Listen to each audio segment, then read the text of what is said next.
ನಮಸ್ತೆ. ಓದ್ತಾ ಇರೋ ಪುಸ್ತಕದ ಹೆಸರು ಜೀವನ ಸ್ಫೂರ್ತಿಯ ಕಥೆಗಳು. ಬರ್ದಿರುವುದು ಮಹಾವಿಲಾಸಿ ಥಾಳಭಾವಿ ಸರ್. ಸೊ ಇವತ್ತು ಓದ್ತಾ ಇರುವಂತಹ ಕತೆ ಯಾವುದು ಅಂದ್ರೆ ಇದೇ ಇಂಪಾರ್ಟೆಂಟ್ ಅನ್ನೋ ಕತೆ ಓದ್ತಾ ಇದ್ದೀವಿ. ಸೊ ಏನು ಅಂತ ತಿಳ್ಕೊಳ್ಳೋಣ. ಒಂದು ಬಿಸ್ನೆಸ್ ಸ್ಕೂಲ್ ಇತ್ತಂತೆ. ಆ ಬಿಸ್ನೆಸ್ ಸ್ಕೂಲಲ್ಲಿ ಒಂದು ಪ್ರೊಫೆಸರು ಒಂದು ಎಕ್ಸಾಮ್ ಟೆಸ್ಟ್ ಪೇಪರ್ ಕೊಟ್ರಂತೆ. ಆ ಟೆಸ್ಟ್ ಪೇಪರ್ ಕೊನೆಯಲ್ಲಿ ಹೆಚ್ಚು ಮಾರ್ಕ್ಸ್ ಇರುವಂತ ಒಂದು ಕ್ವೆಶನ್ ಇತ್ತಂತೆ.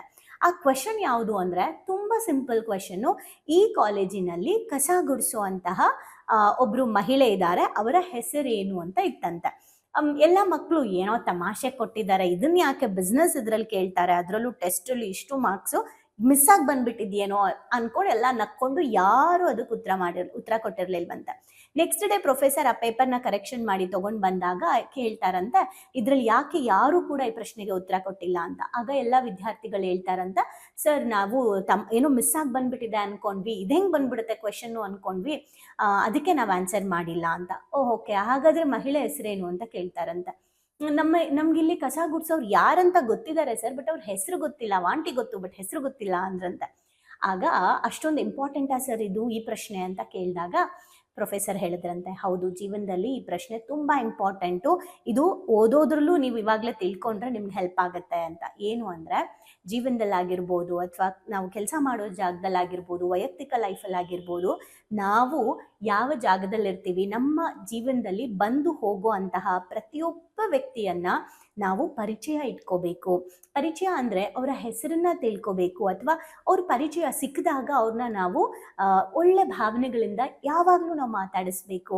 ಯಾಕೆ ಅಂತ ಅಂದ್ರೆ ನಾವು ಯಾರನ್ನೇ ಪರಿಚಯ ಮಾಡ್ಕೊಂಡ್ರು ಲೈಫಲ್ಲಿ ಅದೆಲ್ಲದಕ್ಕೂ ಚಿಕ್ಕದಾದ್ರೂ ಒಂದು ಕಾರಣ ಇರುತ್ತೆ. ಹಾಗಾಗಿ ಪ್ರತಿಯೊಬ್ಬ ವ್ಯಕ್ತಿಯನ್ನ ನಾವು ಮೀಟ್ ಮಾಡಿದವ್ರಿಗೆ ನೆನ್ಪಿಟ್ಕೋಬೇಕು. ಇದನ್ನ ಯಾಕೆ ಬಿಸ್ನೆಸ್ ಅಲ್ಲಿ ಹೇಳ್ತಾ ಇದ್ದೀನಿ ಅಂದ್ರೆ, ನೀವೊಂದು ದೊಡ್ಡ ಬಿಸ್ನೆಸ್ ಮ್ಯಾನ್ ಆಗ್ಬೇಕು ಅಂತ ಇದ್ದೀರಾ ಅಂತ ಅಂದ್ರೆ, ನೀವು ನಿಮ್ಮ ಕಂಪನಿಯಲ್ಲಿ ಕೆಲಸ ಮಾಡುವಂತಹ ಕೆಲಸಗಾರರ ಹೆಸರು ಸಹ, ಅಂದ್ರೆ ಕಸ ಗುಡ್ಸೋರು ಅಥವಾ ವಾಚ್ಮ್ಯಾನ್, ಪ್ಯಾನ್ ಹೆಸರು ಕೂಡ ನಿಮಗೆ ಗೊತ್ತಿರಬೇಕು. ಆಗ ಮಾತ್ರ ನೀವು ಒಳ್ಳೆ ಮ್ಯಾನೇಜ್ಮೆಂಟನ್ನ ಕಲ್ತಂಗೆ. ಹಾಗೆ ನೀವು ನಿಜವಾದ ಓನರ್ ಆಗ್ತೀರಾ. ಏನು ಮಾನವೀಯ ಮೌಲ್ಯಗಳನ್ನ ಹೊಂದಿರುವಂತಹ ಶ್ರೀಮಂತಿಕೆಯ ಓನರ್, ಅಂದ್ರೆ ಶ್ರೀಮಂತ ಮೈಂಡ್ಸೆಟ್ ಇರುವಂತಹ ಓನರ್ ನೀವಾಗ್ತೀರಾ. ಹಾಗಾಗಿ ಇದು ತುಂಬಾ ಇಂಪಾರ್ಟೆಂಟು. ನಿಮ್ಮ ಲೈಫಲ್ಲಿ ಇನ್ನು ಮುಂದೆ ಎಲ್ಲಾದ್ರೂ ಹೋಗಿ ಪ್ರತಿಯೊಬ್ಬರನ್ನ ಕೂಡ ನೀವು ನೆನಪಲ್ಲಿ ಇಟ್ಕೊಡಿ. ಯಾಕೆ ಇದನ್ನ ಹೇಳ್ತಿರೋದು, ಯಾವ ವ್ಯಕ್ತಿನೂ ಕೂಡ ಕನಿಷ್ಠ ಅಲ್ಲ, ಯಾವ ವ್ಯಕ್ತಿನೂ ನೆಗ್ಲೆಕ್ಟ್ ಮಾಡಬೇಡಿ. ಇವ್ರು ಯಾಕೆ ನಮ್ಮ ಕೆಲಸದಲ್ಲಿ ಅಂತ ನೆಗ್ಲೆಕ್ಟ್ ಮಾಡಬೇಡಿ. ಪ್ರತಿಯೊಬ್ಬರಿಗೂ ಆ ರೆಸ್ಪೆಕ್ಟನ್ನು ಕೊಡಿ, ನೀವು ಆ ಪರಿಚಯ ಇಟ್ಕೊಂಡು ಮಾತಾಡಿಸಿ ಅಂತ ಹೇಳ್ತಾರಂತೆ. ಈಗ ನೀವು ಯೋಚನೆ ಮಾಡಿ, ಹೌದು ಮ್ಯಾಮ್, ನನ್ನ ಲೈಫಲ್ಲಿ ಈ ಥರ ಎಲ್ಲ ನಾನು ನೆನಪೇ ಇಟ್ಕೊಂಡಿಲ್ಲ ಅನ್ನೋದಾದರೆ, ಇವತ್ತಿಂದ ನಾನು ನೆನ್ಪಿಟ್ಕೊಳ್ತೀನಿ, ಪ್ರತಿಯೊಬ್ಬ ವ್ಯಕ್ತಿಯನ್ನ ಗೌರವಿಸ್ತೀನಿ ಅಂತ ಕಮೆಂಟ್ ಮಾಡಿ. ಯಾರೆಲ್ಲ ಇಲ್ಲ ಮ್ಯಾಮ್ ನಾನು ಈ ಥರ ಎಲ್ಲರನ್ನೂ ಮಾತಾಡಿಸ್ತೀನಿ, ಎಲ್ಲರೂ ನನಗೆ ಗೊತ್ತಿದ್ದಾರೆ ಅನ್ನೋದಾದರೆ, ಈ ಒಳ್ಳೆಯ ಗುಣವನ್ನು ನಾನು ಮುಂದುವರಿಸುತ್ತೇನೆ ಅಂತ ಕಮೆಂಟ್ ಮಾಡಿ. ಸೊ ಅಫರ್ಮೇಷನ್ ಮಾಡ್ದಂಗೆ ಆಗುತ್ತೆ. ಹಾಗೆ ಯಾರೆಲ್ಲ ಏನು ತಿಳ್ಕೊಳ್ದೆ ಸುಮ್ಮನೆ ಹೋಗಿ ಬರ್ತಾ ಇರ್ತಾರೆ ಅವ್ರಿಗೆಲ್ಲ ಈ ವಿಡಿಯೋನ ಶೇರ್ ಮಾಡಿ, ಅಥವಾ ಯಾರಿಗೆಲ್ಲ ನೆನ್ಪಿಟ್ಕೋಬೇಕು ಎಲ್ಲರೂ ಅಂತ ನೀವು ಬಯಸ್ತೀರಾ ಅವರೆಲ್ರಿಗೂ ಇದನ್ನು ಶೇರ್ ಮಾಡಿ. Thank you. ಭಾವನೆಗಳಂದ್ರೆ ಶಾಲೆಗೆ ಬಂದು ತುಂಬಾ ಖುಷಿ ಆಯ್ತು. ಲೈಫಲ್ಲಿ ತುಂಬಾ ಅಂದ್ರೆ ತುಂಬಾ ಕ್ಲಾರಿಟಿ ಬಂದಿದೆ. ತುಂಬಾನೇ ಬದಲಾವಣೆ ಆಗಿದೆ. ನಂಗೆ ತುಂಬಾ ಖುಷಿ ಇದೆ ನಾನು ಇಲ್ಲಿಗೆ ಬಂದಿರೋದು. ನನಗೆ ತುಂಬಾ ಖುಷಿ ಆಗ್ತದೆ. ಪ್ರತಿಯೊಂದಕ್ಕೂ ಸ್ಫೂರ್ತಿ ಸಿಕ್ಕಿದೆ, ನೆಮ್ಮದಿ ಸಿಕ್ಕಿದೆ. ಒನ್ ವರ್ಡ್ ಅಲ್ಲಿ ಹೇಳ್ಬೇಕಂದ್ರೆ ಇಟ್ ಈಸ್ ಅಲ್ಟಿಮೇಟ್. ಲೈಫ್ ತುಂಬ ಕಾಂಪ್ಲಿಕೇಟ್ ಅನ್ಕೊಂಡಿದ್ದೆ, ಬಟ್ ಈ ಕ್ಲಾಸಿಗೆ ಸೇರಿದ್ಮೇಲೆ ತುಂಬಾ ಈಸಿಯಾಗಿ ಅರ್ಥಪೂರ್ಣವಾಗಿ ಹೇಗೆ ಜೀವಿಸ್ಬೇಕು ಅನ್ನೋದು ಗೊತ್ತಾಯ್ತು. ಆಕ್ಚುಲ್ ಆಗಿ ನಂಗೆ ತುಂಬಾ ಖುಷಿ ಇದೆ ನಾನು ಇಲ್ಲಿಗೆ ಬಂದಿರೋದು. ಈ ಒಂದು ವರ್ಕ್ಶಾಪ್ ಬಂದಿರೋ ಉದ್ದೇಶ ಅಂದರೆ ತಾರಾ ಮೇಡಮು ಏನೇ ಕೊಟ್ಟರು ಒಂದು ಅದ್ಭುತವಾಗಿ ಸ್ಪೆಷಲ್ ಆಗಿ ಕೊಡ್ತಾರೆ ಅನ್ನೋ ನಂಬಿಕೆ ಇದೆ.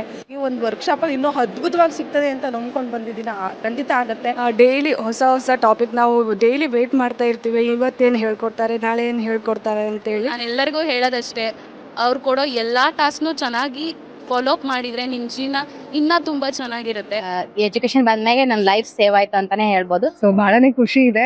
ನಮ್ಮನ್ನ ನಾವು ಟ್ರಾನ್ಸ್ಫಾರ್ಮ್ ಮಾಡ್ಕೊಂಡು ಈ ಹ್ಯಾಬಿಟ್ಸ್ ಎಲ್ಲ ನಾವು ಇನ್ಸ್ಟಾಲ್ ಮಾಡ್ಕೊಂಡ್ರೆ ನಮ್ಮ ಲೈಫ್ ಖಂಡಿತವಾಗ್ಲೂ ಸಕ್ಸಸ್ಫುಲ್ ಆಗುತ್ತೆ ಅಂತ ಅಂದ್ಬಿಟ್ಟು. ಸೊ ನಿಮ್ಮ ಲೈಫ್ ಚೇಂಜಿಂಗ್ ಟ್ರಾನ್ಸ್ಫಾರ್ಮೇಶನ್ ಅಂತ ಅಂದ್ರೆ ಇದಕ್ಕೆ emo gym is the most and main ಕಾರಣ ಅಂತಾನೆ ಹೇಳ್ತೀನಿ. ಎಕ್ಸ್ಪ್ರೆಸ್ ಮಾಡ್ಬೇಕಂದ್ರೆ ಒಂದು ವರ್ಡ್ ಅದು ಭಾಳ ಚಿಕ್ಕದಾಗತ್ತೆ. ಅದು ಏನಂತಂದ್ರೆ ಥ್ಯಾಂಕ್ ಯು ಅನ್ನೋಂಥ ವರ್ಡ್ ಮಾತ್ರ ನಾನು ಎಕ್ಸ್ಪ್ರೆಸ್ ಮಾಡ್ಬೋದು. ಒಂದೊಂದು ಸ್ಟೆಪ್ಪಲ್ಲೂ ನಾವು ಚೇಂಜ್ ಆಗ್ತಿದ್ದೀನಿ, ನಾನು ಚೇಂಜ್ ಆಗ್ತಿದ್ದೀನಿ ಅನ್ನೋದು ತುಂಬ ನನಗೆ ಅಳವಡಿಕೆ ಆಗ್ತಿದೆ. ಮತ್ತು ಎಲ್ಲ ಸ್ಕೂಲು ಕಾಲೇಜ್ಗಳಲ್ಲೂ ಇದೊಂದು ಸಬ್ಜೆಕ್ಟ್ ಅಂತ ಇಡಬೇಕು ಮಕ್ಕಳಿಗೆ. ಎಲ್ರಿಗೂ ಯೂಸ್ ಆಗುವಂಥ ಕ್ಲಾಸ್ ಇದು, ಯೂನಿಕ್ ಆಗಿದೆ. ಇಮೋಜಿಮ್ ಟೀಮ್ಗೆ ಥ್ಯಾಂಕ್ ಯು. ಇದೆಲ್ಲ ನಡೆಸ್ತಾ ಇರುವಂಥ ತಾರಾ ಮೇಡಮ್ಗೆ, ಸಂದೇಶ್ ಸರ್ಗೆ, ಜೊತೆಗೆ ಎಮೋಜಿನ್ ಟೀಮ್ಗೆ thank you so much. So ಯಾರ್ಯಾರೆಲ್ಲ ಸೇರ್ಕೊಂಡಿಲ್ಲ ದಯವಿಟ್ಟು ಸೇರ್ಕೊಳ್ಳಿ. So it is very utilising.